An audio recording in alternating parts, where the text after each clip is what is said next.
Sweet Judy Blue Eyes is one of those rare songs that feels like a classical suite for the brokenhearted, a reminder that deep sorrow can bloom into something timeless. It's the sound of one man's heart unraveling and somehow stitching itself back together through music.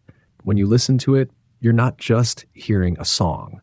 You're hearing the echo of a love that once burned too bright to last. To understand this masterpiece, we have to go back to the late 1960s, when the world was changing, and so were the people who made its music.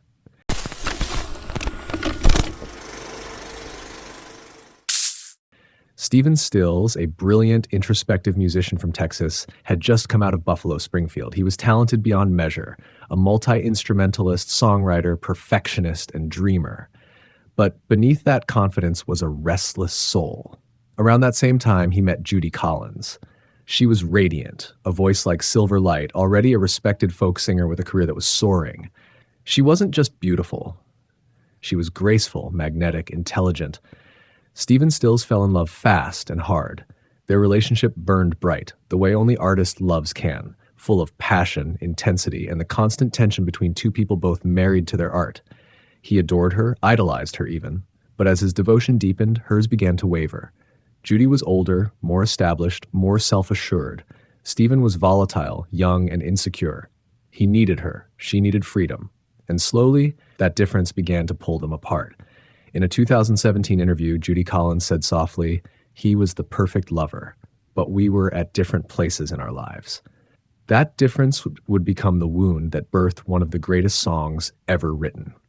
After their breakup, Stephen was devastated. He was lost. Not just personally, but creatively. He'd poured so much of himself into her that when she was gone, the silence was unbearable. And like many artists, he did the only thing he knew how to do. He turned his heartbreak into music. Sitting alone with his guitar, Stephen began to write. Not just a song, but a story, a confession, and a farewell, all woven into one. That song became Sweet Judy Blue Eyes. Even the title tells a story. It's not Sweet Judy Blue Eyes. It's sweet. A deliberate choice, because what he created wasn't a single melody. It was a suite, a composition made of multiple movements, each one reflecting a different stage of love and loss. The song opens like the morning after heartbreak. It's getting to the point where I'm no fun anymore. I am sorry. You can almost hear his voice tremble between apology and exhaustion. It's not bitter. It's tender, tired, like someone realizing that love alone isn't enough to keep two souls from drifting apart. He sings, "It's getting to the point where I'm not sure what to do." There's honesty in that line, the kind that hurts to admit. Stills doesn't accuse or plead, he accepts. That's what makes it so devastating. The melody itself mirrors that emotion. It's open, tuneful, and intimate, as if he's trying to talk to her one last time through song. Then the harmonies join in.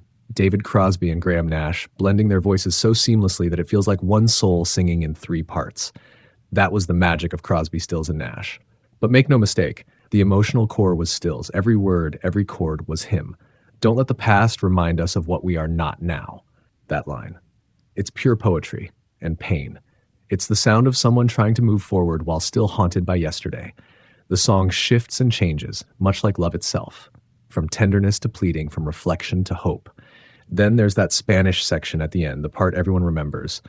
Que linda mi la trega Cuba, la reina de la mar Caribe. A burst of joy, rhythm, and light. Seemingly out of nowhere, it's as if after 6 minutes of sorrow, he finally exhales, letting go. Stills later explained that he added that section to bring warmth, a musical way of saying, "I'm going to be okay." But in truth, it also carried the echo of denial, the way we sometimes dance to distract ourselves from heartbreak. The Spanish words themselves were playful, even nonsensical, yet they felt alive, a final gift of color to a love that was fading into memory. That's what makes Sweet Judy Blue Eyes extraordinary. It's not just about loss, it's about acceptance. It's about how love can break you and heal you at the same time. It's about finding peace in the act of saying goodbye. Stephen once said that when he wrote that song, he was writing to Judy, but also for himself, to process what he couldn't put into words. And it worked. Sweet Judy Blue Eyes became his therapy, his confession, his closure. But he wasn't alone in bringing it to life. David Crosby and Graham Nash, his new musical brothers, helped shape it into something transcendent. Their voices blended like a single human heartbeat, rising and falling with each emotional turn. Crosby brought his ethereal harmonies, Nash added clarity and warmth. Together, they turned Stills' private heartbreak into a universal hymn. When they sang together for the first time, something magical happened. The story goes that when Nash heard their voices merge, he said, "That's it. That's the sound." In that moment, Crosby, Stills, and Nash was born. And with it, one of the most hauntingly beautiful expressions of heartbreak in rock history.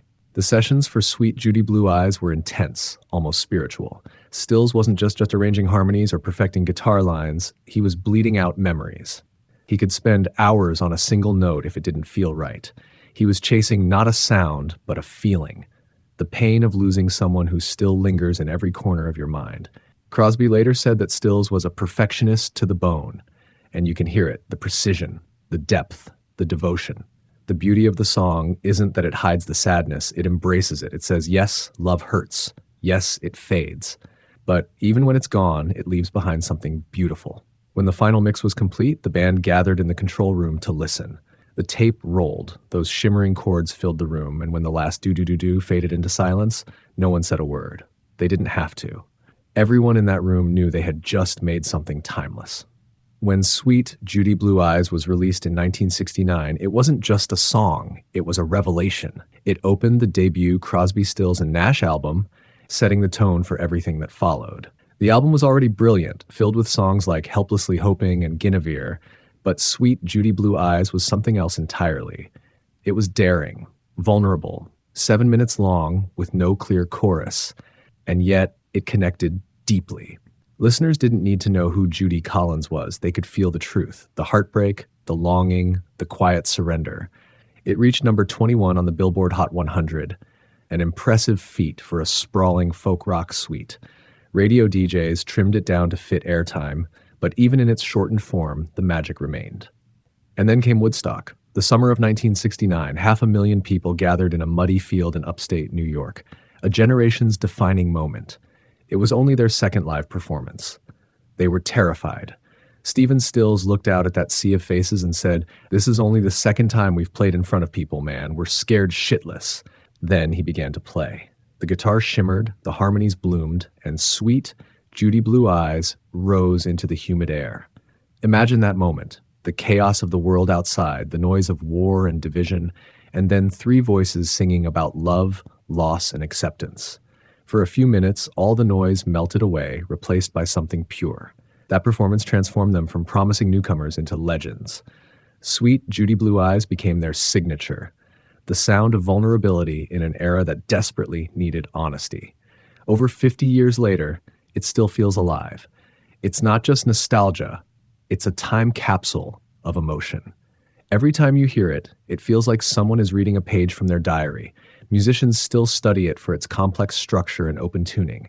But what gives it life isn't the technique. It's the sincerity. It's the sound of someone who means every note. There's something deeply human about turning pain into beauty. Even Judy Collins herself has spoken of it with tenderness. It was painful, she said, but it was beautiful too. How could I not love that? That's perhaps the most poetic ending of all. Two people who couldn't make it work, but who gave the world something that did. The success of Sweet Judy Blue Eyes didn't just change Stills' life. It changed the landscape of folk rock itself. It proved that songs could be complex, emotional, and deeply personal, and still reach millions. It gave artists permission to take risks, to open up, to write longer and deeper. Within Crosby, Stills, and Nash, later Crosby, Stills, Nash, and Young, it became a blueprint. Introspective lyrics, lush harmonies, spiritual yearning. Stills went on to write countless songs, but none ever quite captured that same lightning. Because Sweet Judy Blue Eyes wasn't just a song he wrote, it was a song he lived. Time, as it always does, softened the pain. Stills and Collins went their separate ways, but they remained forever linked through that melody, like two figures in a painting, forever looking toward one another. Decades later, when their paths crossed, they smiled. The kind of smile that says, "We were young, we were foolish, but we made something beautiful." And in 2017, nearly 50 years after their romance, they reunited to record and tour together as Stills and Collins. When they sang together on stage, you could see it, the tenderness, the shared history. Two people who had once been heartbreak, now harmony. It wasn't about rekindling the past, it was about honoring it. The music had outlasted the pain. The song had become bigger than both of them. At its core, Sweet Judy Blue Eyes is about that universal moment when you have to say goodbye to someone you still love. It's that space between holding on and letting go. That's why it endures, because even if you don't know their story, you know that feeling. Stills didn't write a bitter song. He wrote a tribute, a way of saying, I loved you, you changed me, thank you. And that's what makes it haunting. It's honest. It's the sound of a man choosing beauty over bitterness. Half a century later, when those first chords ring out, time seems to fold in on itself. You can almost see the California light of 1969, a man alone in the studio, guitar in hand, heart on sleeve. Stills once said that writing that song saved him.